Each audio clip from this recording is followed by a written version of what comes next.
Un grand bonjour au signe du Scorpion, comment allez-vous? J'espère que très très bien. Merci infiniment à tous mes abonnés pour leur fidélité et leur amour. Merci aussi aux Scorpions qui passent par ici, vous êtes les bienvenus et n'hésitez pas à vous abonner si le cœur vous en dit, bien entendu.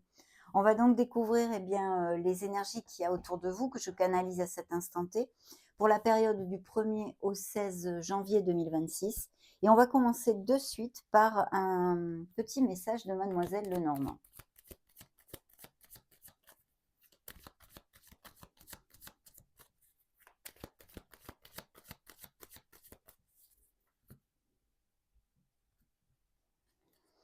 Alors, on nous parle de foyer, peut-être de biens immobiliers, peut-être il va y avoir des pourparlers pour une vente ou un achat ici, hein. Oui. Il y a peut-être aussi des bisbilles, des petites disputes au niveau familial, hein. Voilà ce que l'on me montre à cet instant T. On va prendre maintenant le tarot complet pour découvrir un petit peu vos énergies à proprement dites.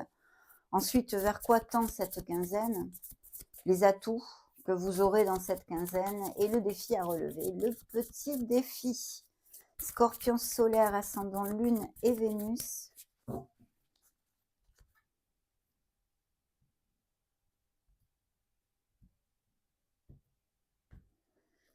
Alors, découvrons tout ceci.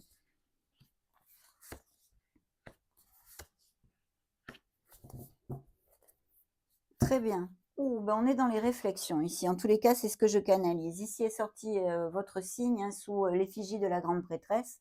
Mais on va y venir petit à petit. Donc je vois quand même, on est pas mal dans le mental, dans la réflexion, dans la logique, le côté analytique, peut-être pour aller de l'avant sur un projet qu'on a, ou en général pour analyser notre vie, cette nouvelle année qui arrive, toutes ces choses-là. Parce que je sens vraiment des scorpions dans la perspicacité, dans la logique, dans le côté d'analyse. Vous voyez, toutes ces choses-là, en fait. Il y a des nouvelles idées, hein. Je pense qu'il y a quelque chose qui est en train comment dire, de fleurir, on va dire, de fleurir dans vos têtes. Vers quoi on tend? On tend justement sur la maîtrise de tout ceci, de notre côté logique, de notre côté analytique, d'être dans la véracité, dans la sincérité, dans la clarté, dans le discernement. Et ça, c'est très, très bien sûr, encore plus si vous avez, des objectifs en ligne de mire.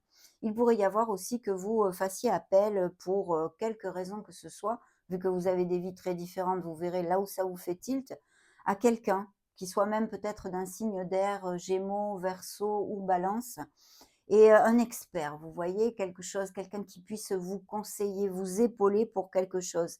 Parce que s'il y a des nouvelles idées ou des nouveaux projets qui bouillonnent actuellement, eh bien, qui fleurissent, comme je vous disais, eh bien, peut-être aurez-vous, besoin de quelques conseils, vous voyez? Pour affiner tout ceci. Donc là, il y a une belle chose et puis en plus, il pourrait s'agir, de nouveaux contrats, de nouveaux engagements, autant sur le plan financier que, professionnel. Alors, les atouts, c'est votre cœur, c'est votre intuition. Il va falloir aussi écouter la petite voix de votre âme, même si vous êtes sur le côté cartésien, logique, clarté, discernement, analyse et toutes ces choses-là. Vous allez aussi pouvoir faire un mix avec votre sensibilité, vos dons intuitifs, vos dons psychosensoriels qui sont bien développés en général chez les scorpions, hein. Donc, il peut y avoir aussi le fait de se sentir épaulé, de se sentir aimé par un entourage ou un autre, hein, même particulièrement. Et puis peut-être il y aurait des nouvelles histoires d'amour, mais là on n'en sait pas plus pour l'instant. C'est une éventualité, donc je vous le dis, peut-être une nouvelle rencontre et quelqu'un qui fasse battre votre cœur. Mais c'est vrai que ici je sens plutôt un nouveau projet, une nouvelle idée, quelque chose vers lequel vous travaillez durement, on va dire, hein. Vous voyez, vous êtes bien ancré là-dessus et c'est quelque chose qui vous tient à cœur. Donc à mon avis, vous allez finir par donner naissance à quelque chose de nouveau qui vous tient à cœur. Le défi, le défi, ça va être de ne pas procrastiner. Ça va être ça le défi pour cette quinzaine, en tous les cas, pour certains d'entre vous. Mais c'est vrai de pas être trop dans la réflexion quand même, parce qu'il y a beaucoup d'épée ici, il y a beaucoup de mental. Donc vous allez avoir besoin de passer à l'action aussi, hein, certainement. Donc voilà, c'est un petit peu le défi que l'on trouve ici. Et dans le dos de deck, c'était montrer vos énergies, bien sûr, la grande prêtresse qui nous parle de vos dons intuitifs, hein, qui est ici, qui nous parle de vos dons intuitifs, de vos dons psychosensoriels, de vous tourner vers l'intérieur. Il y a des réflexions profondes, il y a beaucoup de sagesse aussi. Peut-être certains d'entre vous eh bien, sont très érudits, aiment beaucoup lire, tout ce qui est apprendre, toutes ces choses-là. Et sinon, il pourrait s'agir d'un nouveau départ, dans une nouvelle voie professionnelle ou de faire une formation. Donc de très belles énergies, parce que, ben, elles sont positives, mais surtout ancrez-vous sur votre côté analytique, vous allez l'être, hein, je vois ici, mais c'est important de le faire parce que ça va quand même à votre faveur, mais aussi votre intuition, vos ressentis. Vous voyez, les choses que vous ne pouvez pas expliquer, mais c'est un impulse, hein, c'est voilà, une impulsion de suivre la petite voix de son âme. Il ne faudra pas la rater, hein, c'est très, très important. On va maintenant découvrir, eh bien, l'horoscope quotidien pour voir comment vous allez, vous sentir au fil des jours.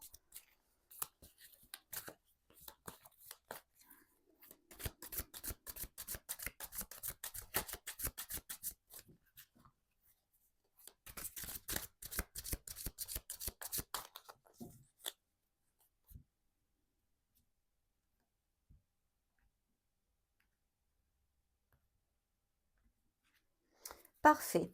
Alors, ce 1er janvier, on a une très forte connexion. Alors, ça peut être avec un être cher, ça peut être avec un entourage familial. En tous les cas, il y a de l'équilibre, vous voyez, on se sent bien. C'est quelque chose, même ça peut être au niveau amical, que vous voyez un ami ou que vous fêtiez eh bien, le nouvel an avec un ami aussi, peu importe. Mais il y a beaucoup de connexion et de cohésion. Au niveau sentimental purement, il y a une très belle histoire d'amour ici, très connexe, très équilibrée. Et peut-être même, le fait de vraiment resserrer les liens, d'aller à quelque chose de plus, vous voyez, pour cette nouvelle année. Donc très belle énergie. Il peut y avoir aussi, des projets en association ou en équipe ou quelque chose de groupal.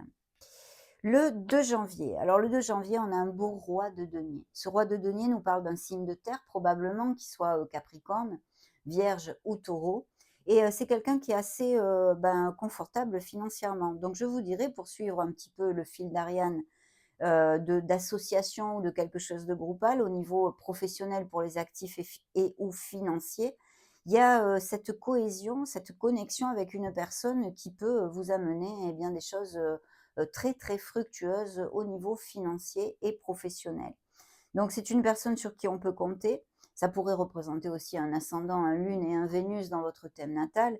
Du coup, bah, je vous invite à aller voir, visionner les vidéos sur votre ascendant, votre lune et votre Vénus et même, ben, les prédictions les prévisions, on va dire, de l'année 2026 pour votre signe. Mais parce que vous pourriez recouper les messages et voir un petit peu, au fil du mois, ce qui va s'articuler d'un côté ou de l'autre, hein. C'est toujours très intéressant. Mais là, il y a une très, très belle, association, union, connexion avec une personne qui sur le plan financier et professionnel est très fructueuse et sur le plan sentimental aussi d'ailleurs. Le 3 janvier, eh bien, nous avons la tempérance, signe des Sagittaires ici qui se montre. C'est une journée d'équilibre où on a besoin de le trouver, cet équilibre, de s'ancrer sur son côté zen, d'essayer d'être dans la voie du milieu en fait. Peut-être concrètement, une situation arrive où vous devrez faire un compromis, mettre un peu de l'eau dans son vin, vous voyez des choses comme ça, pour pouvoir arriver à un accord. Peut-être s'il y a des propositions au niveau financier ou professionnel, ça sera important d'être dans la diplomatie, d'être ouvert. Mais il peut y avoir des communications très très fructueuses qui arrivent à vous. Et c'est une très très belle énergie. Le 4 janvier, on a l'enthousiasme, la motivation, la passion ici, que ce soit sur un plan émotionnel ou purement sentimental, ou quelque chose de plus concret qui vous botte, hein, ce nouveau projet peut-être de donner naissance à quelque chose de nouveau dans votre vie cette année. Et en janvier, ça trotte drôlement fort et je pense qu'ici, vous commencez à passer à l'action. Donc il y a un nouveau commencement qui va vous plaire en fait. Il peut s'agir aussi qu'il y ait ou que vous voyez, ce jour-là, des enfants ou que vous ayez des enfants, de la jeunesse autour de vous ou même, représenter une personne adulte mais qui soit très, joviale, très infantile, peut-être même qui manquerait un peu de maturité ou des choses de ce style. Mais de toute façon, énergie ultra positive, ami Scorpion, hein. Le 5 janvier, on a l'ermite. Donc ici, on a la connexion à notre soi supérieur, à notre essence divine. On cherche notre lumière. On a besoin de s'éloigner du brouhaha, de se retrouver un petit peu seul avec soi-même pour trouver des réponses à certains questionnements que l'on a, que ce soit très profond ou moins profond. On a besoin de cette réflexion. Et puis sinon, il pourrait y avoir un jour aussi où vous vous sentez un peu isolé ce jour-là, justement, avec l'ermite, un petit peu esselé, vous voyez, ou des choses de ce style, hein. Rien de grave, mais c'est un état d'être.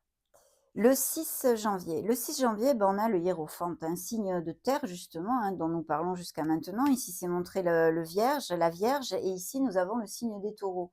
Donc, de quoi ça nous parle? Peut-être que vous prenez réflexion pour prendre un nouveau départ. On en a parlé dans n'importe quelle sphère que ce soit, et que ce soit pour un nouvel engagement, autant sur le plan sentimental, ou s'engager vraiment, hein, là, resserrer les liens, par exemple, aller vivre ensemble, se paxer, se marier, se fiancer ou des choses comme ça.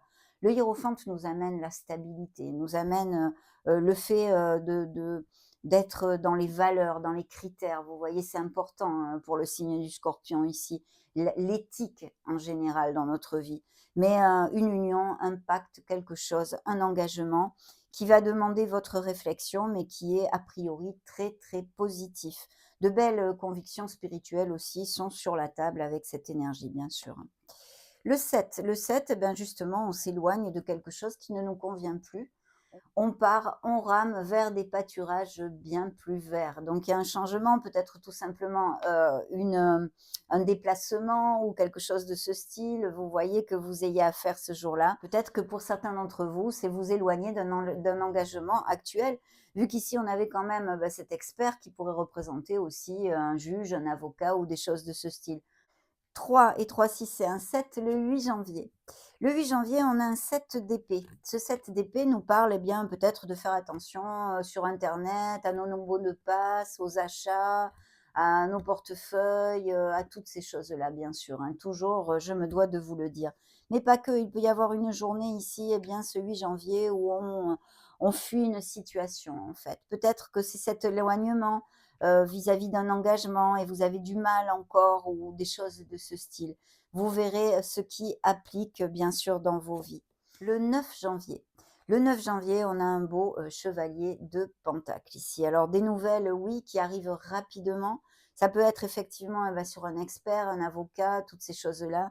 Et sinon, lié à la sphère professionnelle, un DRH ou des choses de ce style. Le 10 janvier.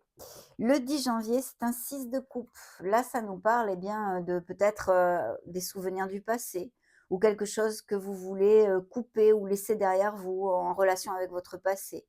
De toute façon, il y a quand même une belle cohésion au niveau de l'entourage et toutes ces choses-là.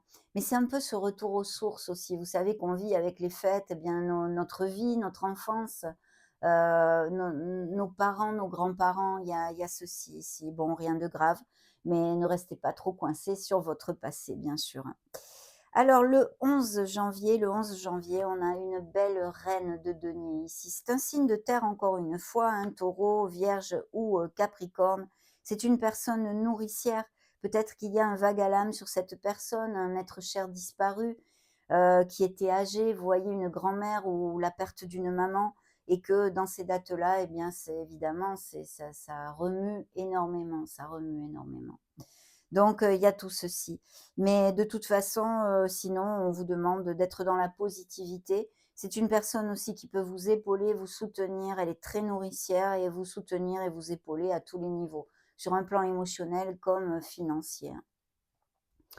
Le 12 janvier, on a un 8 de pentacle. Ce 8 de pentacle nous parle, ben, que certains scorpions sont vraiment experts, même dans leur passion, hein, si vous n'êtes plus actif, une passion où vous touchez votre bille, ou dans votre profession. Mais il y a cette onde aussi de formation, peut-être de prendre une nouvelle voie ou de faire une formation pour eh bien parfaire les compétences déjà acquises aussi, hein. C'est pas forcément une nouvelle voie. Mais en tous les cas, s'il y avait des examens, les résultats sont bons ici avec cette énergie, hein. Donc très, très belle énergie, et ça peut nous amener, eh bien, une rentrée d'argent. Peut-être que c'est cette personne qui en est responsable de cette aide financière, ou sinon par d'autres biais, bien sûr. Le 13 janvier, on a les amoureux, the lovers ici qui se montrent. Donc ici, ça peut nous parler eh bien d'une dualité, donc d'une décision, d'un choix à faire. On a besoin de le faire avec le cœur, hein, de ce qui est important pour nous, pour nous-mêmes, mais aussi bien sûr de couples très heureux et unis qui filent doux. Il y a une très très forte connexion et puis peut-être d'une nouvelle rencontre, hein, d'une nouvelle rencontre qui arrive à vous. Le 14 janvier, on a une belle reine de bâton, donc signe de feu. Ici, on a besoin d'être dans l'action, on a besoin de ne pas avoir froid aux yeux, de nous ancrer aussi sur notre intuition, encore une fois. Ça peut représenter une personne qui soit auprès de vous, votre autre, hein, puisque ça jouxte quand même les The Lovers, hein, les amoureux. Donc, signe des béliers, pour moi, en l'occurrence, mais ça peut être aussi Sagittaire et Lion, vu que ce sont des canalisations très générales et collectives. Mais très, très belle énergie de toute façon, d'action et de positivité. Donc, allez de l'avant dans vos projets, hein, tout simplement. Le 15 janvier, on atteint quelque chose de super, mes amis Scorpions. Là, il y a vraiment une plénitude, hein, une plénitude émotionnelle. C'est un 10 de coupe, une complétude. On se sent heureux, on se sent bien. Il y a peut-être de très, très belles nouvelles qui arrivent à vous, que ça concerne la sphère émotionnelle générale, sentimentale, professionnelle ou strictement financière. Je pense que s'il y avait des sociétés ou des projets de monter une société, c'est très, très bien auguré avec cette énergie. Il peut y avoir aussi des histoires de biens immobiliers, vous voyez? Achat-vente de maison ou le fait de déménager, de planter la crémaillère quelque part, hein, mais de très beaux, moments avec nos êtres chers. Le 16 janvier, ben, on finit, très, très bien parce que c'est un 7 de denier, donc ça met un peu de beurre dans les épinards.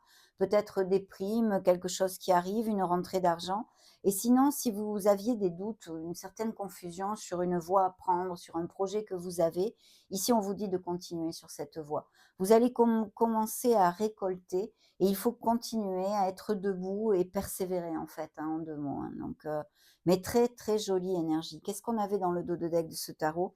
Eh bien, on a le 7 de bâton qui nous demande justement de persévérer, de savoir s'affirmer, de poser ses limites et peut-être des négociations à venir, que ce soit sur le plan que ce soit. Très belle énergie ici, hein, et le monde qui suit donc je pense, qu'il va y avoir un projet que vous touchez du doigt ici, hein. Très beau dos de deck ici, hein. Oui. Signe des Scorpions, bien sûr, le vôtre et puis le signe des, Béliers qui se montre ici, hein. Il y a un nouveau départ, il y a un nouveau projet ici et bah, ça marche plutôt bien tout ça, hein, amis Scorpions, hein. On va demander maintenant la surprise, hein, à cet oracle.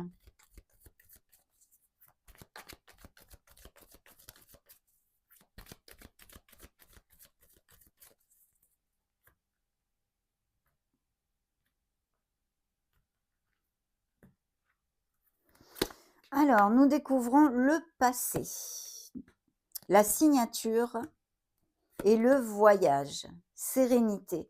Alors, il y a une signature, il y a quelque chose de nouveau en tous les cas, quelque chose que vous laissez peut-être de votre passé, que ce soit une relation sentimentale à laquelle vous mettez terme ou une relation professionnelle, mais avec des signatures ici et qui vous amènent beaucoup de paix et de sérénité.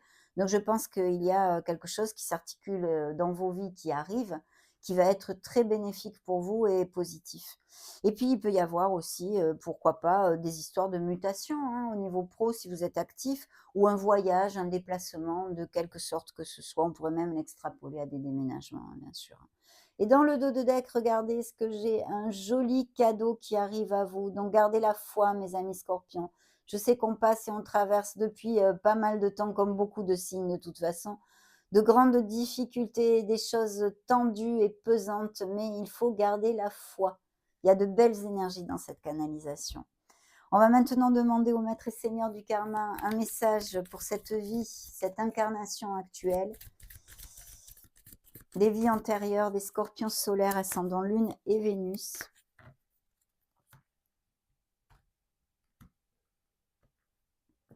Qu'est-ce qu'on nous montre ici? Vous ouvrir aux autres. Allez, découvrons le message de cette incarnation.